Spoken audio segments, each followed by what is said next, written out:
مسلمان کو گالی دینا فسق ہے اور اس سے قتال کرنا، فائٹ کرنا، لڑنا کفر ہے. تو میں نہیں سمجھتا ہوں کہ کوئی شیعہ شخص، شیعہ عقیدے کا حامل، وہ گالی دینے کو جائز قرار دیتا ہوگا. یہ تو ایک اخلاقیات کے اندر ایک چیز شامل ہے. کیسے وہ کہہ سکتا ہے کہ جی آپ گالی دیں، بجائے کتنی دشمنی کیوں نہ ہو، اختلاف ہی کیوں نہ ہو، حضرت ابوبکر یا حضرت عمر رضی اللہ عنہما کو وہ کہیں کہ ان کو گالیاں دو. یہ نہیں ہو سکتا ہے. کوئی ایسا شخص بدباطن یا ایک ایسا شخص کے جس میں انسانیت نہ ہو، وہ تو یہ کام کر سکتا ہے. چاہے آپ اس کو شیعہ کہہ لیں آپ، لیکن آپ تو اس کو، وہ تو اخلاقیات کے اوپر بھی نہیں اتر رہا نا. توہین کرنے کو وہ جائز کیسے قرار دے سکتے ہیں؟ اب یہاں پر آپ یہ کہہ سکتے ہیں، اگر اس کو بھی آپ توہین کہیں کہ وہ صفیفہ بنی سائدہ کی بیعت کو نہیں مانتے، تو پھر اس کا کوئی علاج نہیں ہے نا. اختلاف تو آپ ان کو گنجائش دیں کہ وہ آپ سے اختلاف رکھیں، اس ترتیب کو نہ مانیں، احترام کے ساتھ اپنے عقیدے کو بیان کریں. جہاں تک آپ کی یہ بات ہے کہ گالی دینا، تو میں نہیں سمجھتا ہوں کہ کوئی شخص ایسی گالی دیتا. اور عوام کے اندر شیعہ سنی اختلاف اور لڑائی جھگڑے فساد کیسے پھیلنا شروع ہوا اس لٹریچر کے بعد؟ اس لٹریچر میں کیا تھا میں آپ کو بتاتا ہوں. یہ شیعہ کتاب ہے، احسن المقال اس کا نام ہے. یہ منتہی الاعمال کا ترجمہ ہے اور یہ جامعۃ المنتظر لاہور سے چھپتی ہے،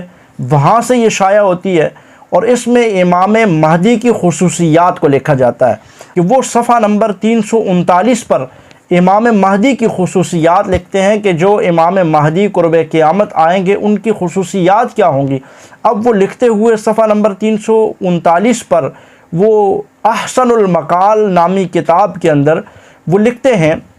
کہ امام مہدی جب آئیں گے تو وہ ایک نئی شریعت لے کر آئیں گے. وہ نئی شریعت کے ساتھ آئیں گے اور ان کے ہاتھ پر جو سب سے پہلے بیعت کرے گا وہ جناب نبی کریم حضرت محمد رسول اللہ صلی اللہ علیہ وسلم ہوں گے. اب آپ دیکھیے کہ یہ ختم نبوت کا کتنا بڑا انکار ہے کہ حضور کے بعد امام مہدی، جو ان کے نزدیک جو امام مہدی ہے، جو غار میں ہے، امام غائب جسے یہ کہتے ہیں، وہ جب قرب قیامت ظہور ہوگا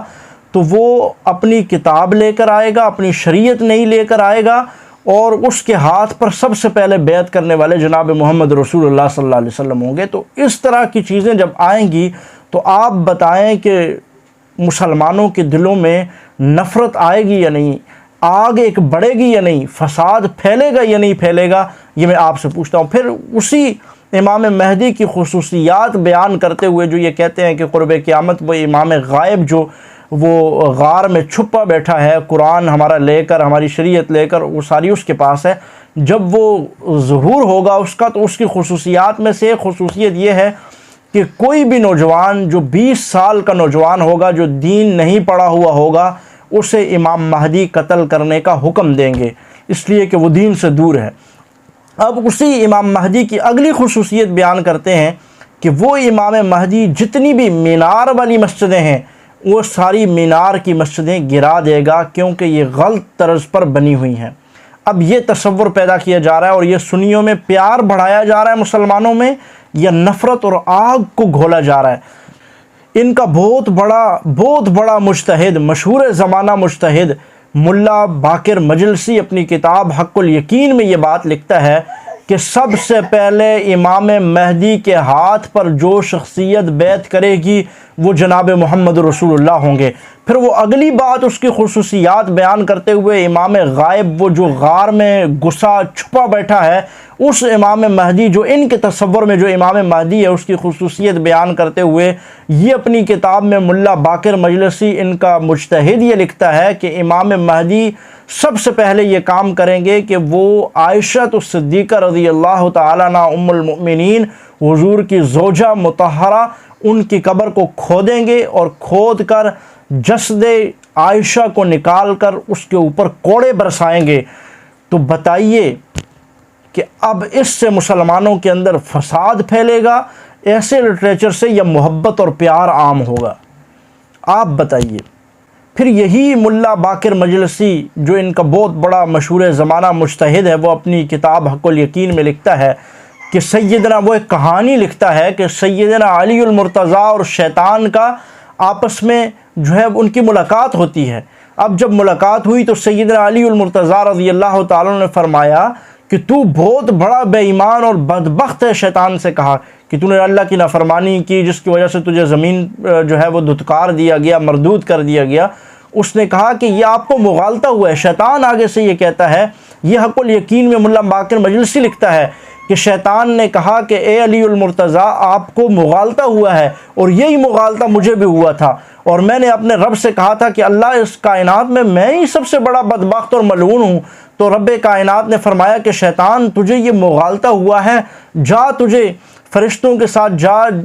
جہنم کے دروغے کے پاس اور میرا سلام پیش کر، اور اسے کہے کہ تجھے جہنم میں سیر کروائے اور بتائے کہ وہاں جہنمی کون کون سے لوگ وہاں پڑے ہوئے ہیں۔ تو شیطان کہتا ہے کہ میں جہنم کے دروغے کے ساتھ گیا اور میں نے جہنم کا وزٹ کیا، چکر لگایا، اور جہنم کے ایک نچلے آخری درجے میں 2 شخصیتیں پڑی تھی، تو مجھے بتلایا گیا کہ یہ مجھ سے بھی زیادہ نعوذ باللہ ثم نعوذ باللہ ثم نعوذ باللہ، یہ مجھ سے بھی بڑے بے ایمان اور بدبخت ہیں، اور یہ لوگ، یہ 2 شخصیتیں جو اس جگہ پڑی تھی نقل کفر نباشد، وہ ابو بکر و عمر تھے۔ آپ بتلائیے کہ اس لٹریچر سے اور اس طرح کے بکواسیات سے اور اس طرح کے تبرے کے بعد مسلمانوں میں ان اہل تشیع کا پیار و محبت بڑھے گا یا نفرت اور بغض بیٹھے گا؟ آپ بتائیے، ان کے اس لٹریچر نے اتنا فساد پھیلایا، اتنا شر پھیلایا، اتنی آگ لگائی ہے کہ جو آج ہر طرف آپ کو آگ نظر آ رہی ہے، اس کی بنیادی وجہ ایران سے آنے والے اس انقلاب کے بعد اس لٹریچر کو پھیلانا، جس میں صحابہ اکرام، اہل بیت اطہار، جناب سیدنا علی المرتضیٰ، اہل بیت اطہار اور صحابہ، اور یہاں تک کہ رب کائنات حضور علیہ السلام کی ختم نبوت، ان سب کو بری طرح سے ان پر تبرہ کیا گیا اور دین اسلام کو مسخ کر دیا گیا۔ تو اس کے بعد ان لوگوں کے خلاف پاکستان کے اندر یہ نفرت اور یہ بغض مسلمانوں کے دلوں میں آیا ہے، جو آج یہ روتے پھرتے ہیں، اور جب ان کا یہ تبرہ اور ان کا یہ کفر اور ان کی بکواسیات علماء کرام نے ان کی کتابوں سے اٹھا کر سٹیجوں پر لوگوں کو یوں دکھائی سامنے کر کے، تو پھر یہ مجبور ہوئے اس بات پہ کہ یہ مختلف لبادوں کے اندر، مختلف طرز کے اندر، مختلف جبوں اور کبوں کے اندر کہیں سنیت کی شکل میں اپنے آپ کو یہ مجبور ہوئے اس بات پہ کہ یہ ڈیفینڈ کرنے پہ آئے، اور انہوں نے کہا جناب ہم تو اتحاد امت کی بات کرتے ہیں، ہم تو متحد ہونا چاہتے ہیں۔ انہیں پتہ چل گیا کہ اب ہمارا کفر وہ چوکوں چوراہوں، گلی گلی، بازار بازار، محلے محلے ننگا ہوتا چلا جا رہا ہے، تو پھر انہوں نے اتحاد امت کا نعرہ لگانا شروع کر دیا۔ لیکن امت ان کو جان چکی ہے،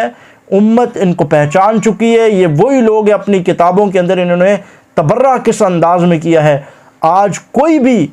بھی ان کا وکیل کسی قسم کا بھی جو ہے وہ آئے سامنے، وہ ہمارے ساتھ بیٹھے بات کرے، اگر ہم ان کے کفر کو ثابت نہ کریں، تو اگر کوئی ان کی وکالت کرتا ہے تو وہ ان کو مسلمان ثابت کر دے۔ مسلم نہیں ہے، اسلام کے اندر یہ ہے ہی نہیں، داخل ہونا تو بڑی بات ہے، یہ دائرہ اسلام کے اندر ہی نہیں ہے، خارج تو تب ہوتے کہ یہ پہلے اسلام کے اندر ہوتے۔